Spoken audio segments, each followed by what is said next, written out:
งสำเนียงฮอดาวสวัสดีทุกคนครับไก่เราต้องงอนเอากับกลึงเฉียบแควะเปิงแกะฮัตเต้แล้วนะซ้ำก็กรอยได้ซ้ำก็เปิงเนี่ยนะพุงปลากระพงครับเนี่ยแล้วก็มีตับมีพวกตับมีพวกอะไรด้วยนะครับมีหลายอย่างมากครับมากินด้วยกันเลยครับเนี่ยดูสิแซ่บๆเนาะแกงแบบมอญอีกแล้วครับใส่ขมิ้นแล้วก็มาปังดองนะครับแทนความเปรี้ยวนะครับแล้วก็กะปิครับเนี่ยตามพริกแกงแบบเข้มข้นมากเลยครับแซ่บๆรสชาติจะออกเปรี้ยวๆเค็มๆนัวๆนะอะไรประมาณนั้นนะเราเพี้ยเราแต่นะกล่อเฉยมากันนะกล่อได้มันแค่รออย่างนี้นะอันนี้คือตับเขาครับอาจจะไม่ได้สดมากนะครับตับก็เหมือนจะเละไปหน่อยครับเนาะเดี๋ยวรออย่างนี้แต่พุงเขาโอเคอยู่ครับไม่เคยกินนะครับนี่ครั้งแรกเหมือนกันน้ำลิฟต์กึ่งเชียร์ปอนแกเต้เลยบุตรเราตั้งหยาลอนแกลออดนะกึ่งเชียร์กับหมูจ่อเราตั้งหมูไส้ก็ได้เชียร์ก็ฮันนี่นะกินกับผักสดต่างๆนะครับโอเคครับแกลวิเชียร์ที่ประมาณเดิมแล้วนะผ่านเดอร์ไลเดอร์แชร์กับหมูมาเต้านะเลยเปลืองซัมฮอดกับที่ตังเกาหนกนกแล้วนะฝากกดไลค์กดแชร์ด้วยนะครับเพื่อนๆมาเลยครับกายเต้าหนงนะหัวหน้าหมอกตุดเต้าก็เต้าเอาละหนงโอเคเริ่มเลยครับเจ็บจำหลังแกลเลยนะแต่ปองกินแต่ให้ลองชิมดูก่อน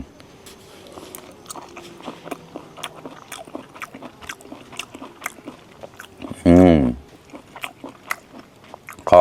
อร่อยมากไต้นนะหนึบนิดครับกำลังดีเคี้ยวกำลังดีเลยครับโอเครีบร้านชิมเลยปอนแกเตะแล้วได้เนี่ยลังแกลได้นะแกลแล้วก็มีก็ผู้เชียบปอนนาทีเรื่องเชียบปอนกับมุจอนะเนี่ยเจ้าเดียเสียมากันนะเดี๋ยวเราปล่อยไม่โดนเริมเพี้ยนแควะมนแควะกรอบนะเนี่ยจุดเด็ดแขวนี่ไก่พาวินเราละมา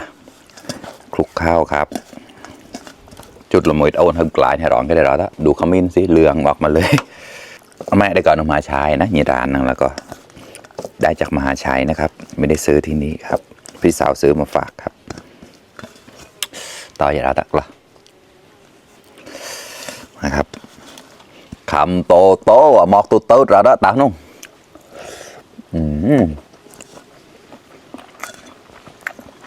ก็กำลังสอน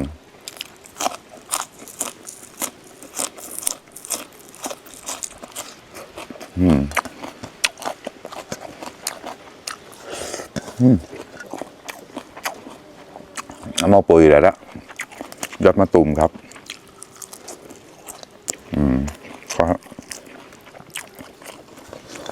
ก็แล้วก็คำโตหมอกตัวเต้าหนุ่มแล้วละ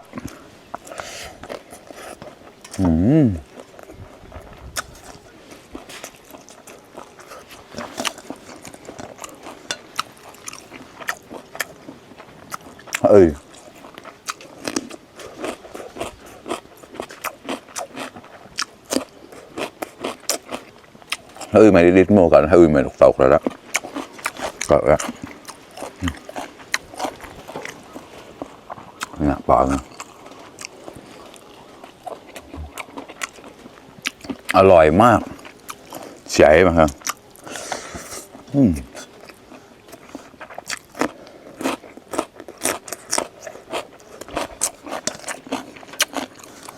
ก็แล้วก็คำโตหมอกตัวแต่ละตั้งน้อง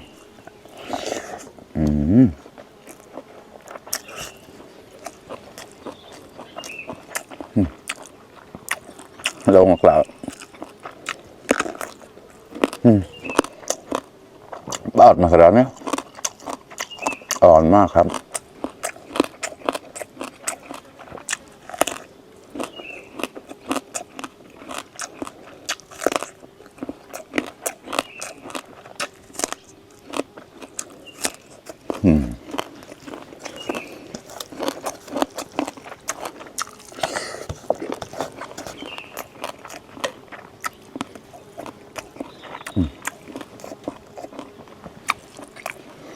ปองในที่อัตเต้นมาแล้วหายเขาละชักกระได้แล้วประเมพูมันอย่างนั้นนะดึงโมนปุ๊บใช้ปั๊มเน่าได้ก็ใจเลยก็ลูกเฉียมเลยอย่าร้อนแปลอะไรได้ทำเนี่ยกระเดียวกูแบบลบปลายน้ำพูรอดนะโซดาปั๊มปองนี่ที่เป็นญาติเดมหมวนนะ ขอ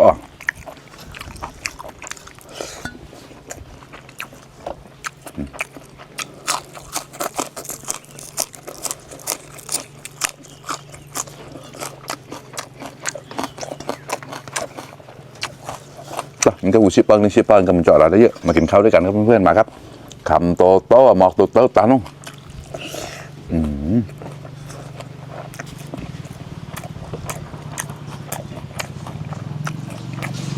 ก็มาปุ๋ยเล็บแปกมาครับ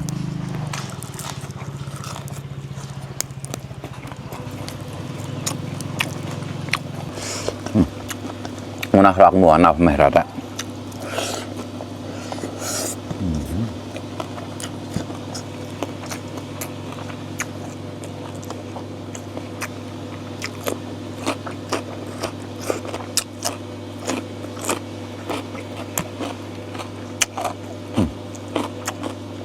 บาตัดดักกล่าวเราละกล่าวมั้งครับ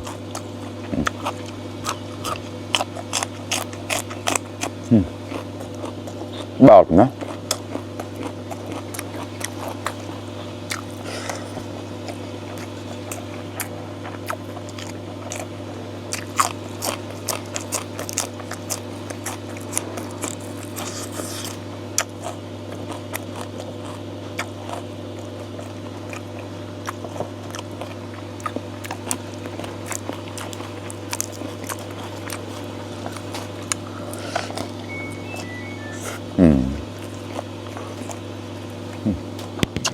ปองเนี่ย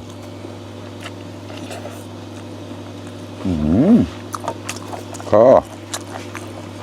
ปองก็ได้เชื่อเขาปองแบบนั้นนะถ้าเขาเดินมาตื้อมั้งเขาทับไรฮะระวังเดินมั้งเดินต่อใส่ปองปอด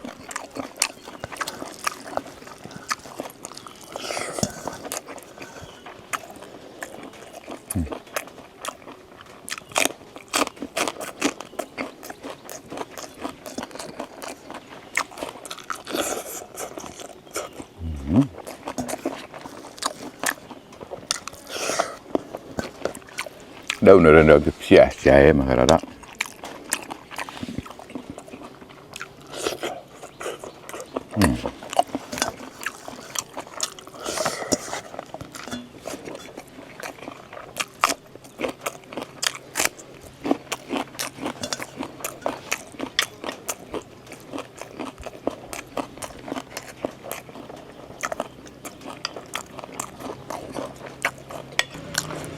cái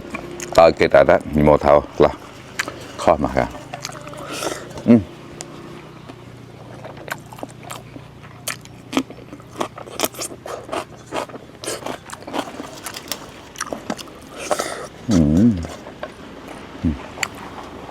ngọt bò nữa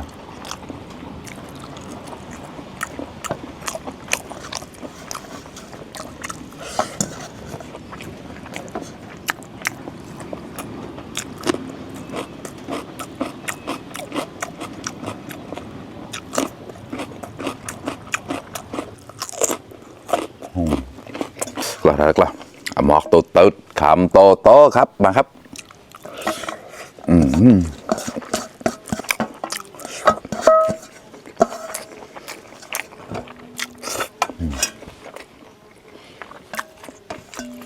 khoa cua hai rong cái bằng ngàn rồi đó nè